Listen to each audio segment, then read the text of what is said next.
But if you close your eyes,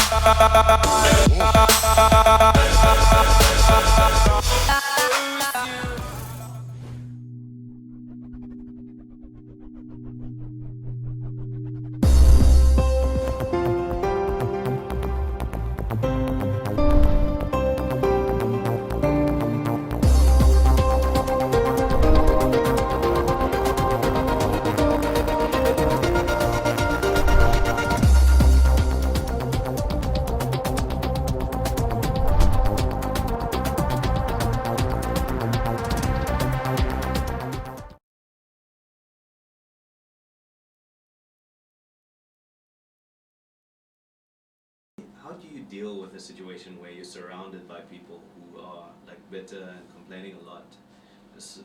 For instance, your family.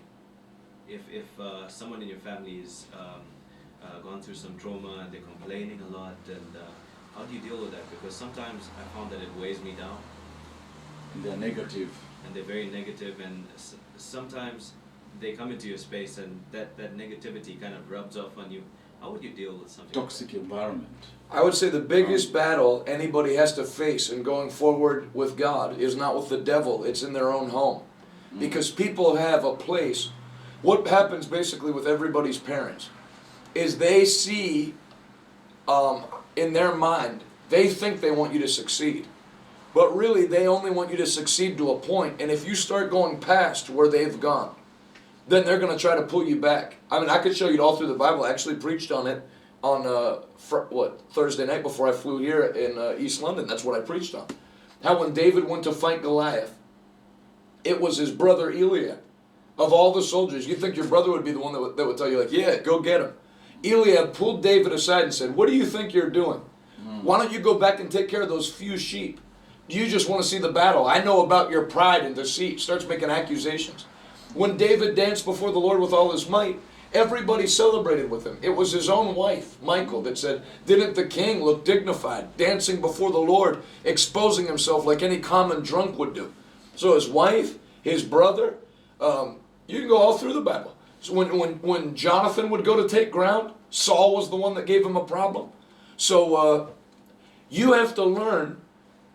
Look at Jesus. The only place you see a limitation on Jesus' ministry is the Bible says in Mark chapter 6, Jesus went to his hometown, and when he preached, they said among themselves, we know his brothers and sisters. His own brothers and sisters said, who does he think he is? And Jesus could do no mighty miracles there because of their unbelief.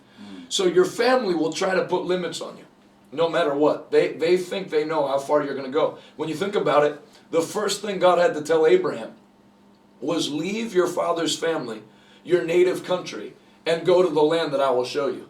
So you have to break away from your family to a degree. And I feel like what most people's families will do is if they don't want you to go to Bible college or they don't want you to be in the ministry, they'll say, like, I really would like you to go to university first and get a degree so that you can have a job to fall back on. Which, first of all, faith never falls back. Faith always goes forward. There's no plan B ever with God. When God calls you, you succeed. It's not like Moses said, we're going to part the Red Sea, but if that doesn't work, we're going to go around back and build a bridge. So you make one plan. And then if somebody, what will happen is if you say, no, I feel like I'm to do what's in the ministry.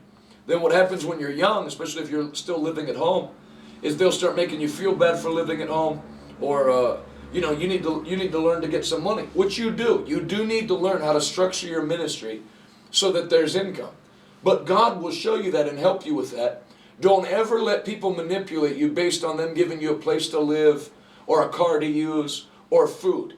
I would rather move out and sleep on a bus station bench and just fend for myself than do less than I know what God called me to do because somebody's going to give me food and a place to stay. So if somebody says, well, how are you going to pay for everything? You say, don't you worry about that. I have a boss that has a lot of money that's, don't even put him in the loop. Don't tell him how you're going to pay for it. Just trust God and move forward. I was living at home till I was 25. And not now. I got a big house. I have 9 employees that I give enough money for them to buy homes.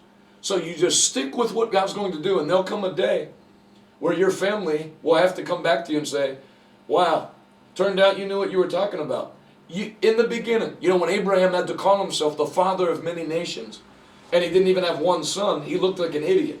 But when you're holding Isaac in your arms, nobody can mock you anymore. And with faith, faith is always justified in the end. You have to start off speaking in faith, but when it's over, you're holding what you said you'd have.